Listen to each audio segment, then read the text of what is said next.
Hey guys, or maybe I should be saying good afternoon. Wait, no, actually, you guys aren't going to understand the reference until you've watched Spirited, so let's try that again, Lukey. Let's go with Merry Christmas, everybody, in mid-November. Today's movie I'm discussing on the channel is the latest Will Ferrell Christmas movie. Yep, that's right, another one! It's called Spirited, and it's directed and co-written by Shawn Anders, the chap who directed the Daddy's Homes films. What? Daddy's Home films. Is that right? I didn't know anything about Spirited before I went into it. I didn't watch any trailers, didn't do any research on it. All I saw was the poster with Will Ferrell and Ryan Reynolds on it. I was like, alright, notable talent, I'll go give it a watch. And I will admit, when I got to the screening, which actually turned out to be like the London premiere, that was a nice surprise. When Will Ferrell and Octavia Spencer came on to introduce it, and they said that it was a retelling or a reinterpretation of Charles Dickens' beloved classic, A Christmas Carol, I rolled my eyes. I was like, oh great, we've got another one. Yeah, another interpretation of A Christmas Carol. Yeah, it's just one of those stories that's been done to death. And even like the USP of Spirited isn't that all that you, to be honest, because it is a musical comedy version of A Christmas Carol, and we've already done that. The Muppets did it before with The Muppets Christmas Carol, and to me, The Muppets Christmas Carol is like the quintessential Christmas Carol viewing that I watch every year at Christmas time. But yeah, A Christmas Carol has been redone, recycled, rehashed, and regurgitated more times than I can count. But to my surprise, I had a really good time watching Spirited. Now, to be fair, I was about 4 or 5 drinks in at this point. They put on a really nice spread before the movie started, and I was knocking back the festive cocktails. And yeah, so I was very merry and gay as it very much were. So yeah, when I sat down, I was in a good mood. I was in a happy, excited mood to watch this film. But I did end up having a better time than expected watching this film. And I don't think it's because I was tipsy. Because the accurate word would be spirited. Never underestimate the power of low expectations. If you go into a movie expecting to be disappointed, then you've got nowhere to go but up. You kind of already know the plot, but the plot of Spirited is centered around these spirits who choose a perp or candidate, you know, a real arsehole type, to visit on Christmas Eve with the ghost of like Christmas past, Christmas present, and what's yet to come, in hopes that the perp will learn the error of their ways and change for the better. The ghost of Christmas present, who's played by Will Ferrell, sets his sights on Clint Briggs, a slimy PR consultant who's played by Ryan Reynolds, as their target for next year.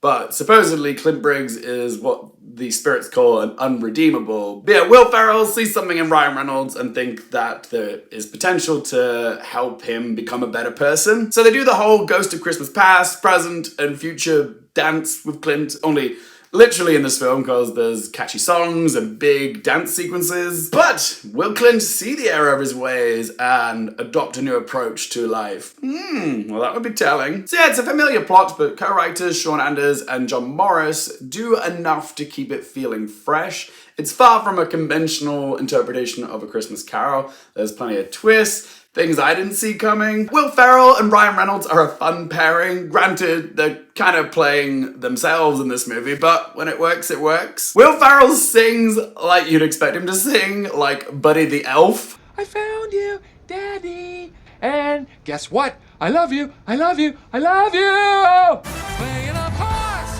changing hearts, one by one. It only takes a little good. I'm singing!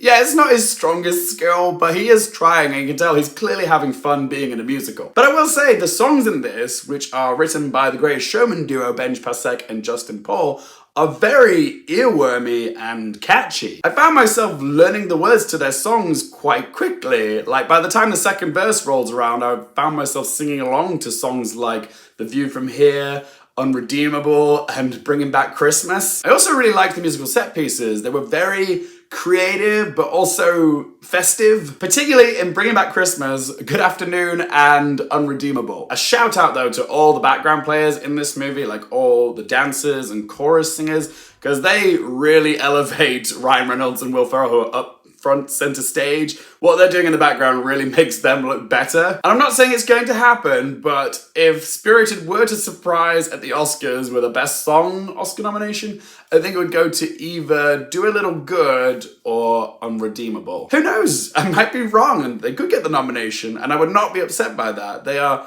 fantastic at writing catchy songs. Like, I was very surprised when Benj Pasek and Justin Paul didn't win for This Is Me and The Greatest Showman, because that song was everywhere that year. But yeah, is Spirited gonna get a Best Song Oscar nomination? What do you think? Let me know in the comment section below. Also, another thing that I never would have pegged about this film is Will Ferrell and Octavia Spencer having surprisingly good on-screen chemistry together. They are two actors that I never would have placed together and never would have thought they would have worked. And yet, in this, they are so freaking adorable. Like, I really loved watching them together on screen. They were just they made me all googly-eyed, you know? Their little romance is like the heart of this film. As for negatives, I will say it is a bit long. I think it needed to be about 20 minutes shorter. And I forgot to mention, I did enjoy the production design in this, particularly like in the Spirited world, or when there's a big musical set piece going on, like the stuff with the tables they do in Bringing Back Christmas was very cool. But there was some moments, particularly like when you see them in the office and they've got the big background of New York, and you can tell it's a green screen. There's another situation where they're on top of a roof ice skating, and you can tell it's green screen. I was just like, that takes me out of the movie. And yeah, that just bothers me a bit. So yeah, there are times where this movie looks really good, and there are other times where it doesn't look as good. And yeah, not every joke in the script lands, but for the most, I did find it quite amusing. But at the end of the day, I really enjoyed myself. I was laughing. I even got a little bit weepy towards the end of this film. And the music was really good too. Time will tell to see if any of these songs have any longevity, but I'm definitely gonna put a bunch of these songs in my Christmas playlist that I listen to every year. It's happening. So let's ask them 3 questions. Firstly, would I watch it again? Absolutely. Yeah, I can definitely see this being a film that I watch annually, you know, around Christmas time. It's holly, it's jolly, it's silly, it's the right amount of sappy, the songs are incredible, and yeah, I'm probably gonna force my family to watch this on Christmas Day when we're all at my brother's house this year. Question 2, do I recommend it for you guys? Yes, I do. It's a perfect little festive treat. It finds something fresh to do with the source material that it's drawing from. Like, you've not seen a Christmas Carol done quite like this before. Yeah, it's just a nice, cozy Christmas movie to watch after you've had your Christmas dinner. So yeah, I really do recommend it. You can watch this film on Apple TV+. And third question, what score do I give it out of 10? It's always nice to be pleasantly surprised by something. I do wonder if I would change my score once I've seen this a second time, presumably with less booze in my system, but no guarantees there. But yeah, I just had a really wonderful time watching this movie. So I'm gonna give Spirited a score of 7.5 out of 10. But as always, guys, it's just one bloke's opinion. I do want to hear from you guys. Have you seen Spirited? If you have, what do you make of this movie? Whatever you have to say, let your voice be in that comment section down below. If you've enjoyed the video, hit the little like button for more movie, TV, and Oscars-related content. Don't forget to click subscribe, and if you want to follow me on any of my socials, Twitter, Instagram, Letterboxd, TikTok, it's all in that video description down below. And as always, thank you guys so much for watching. For more things related to movies, TV, the Oscars, and popcorn culture, I'm Luke Carefield, and I'll see you next time.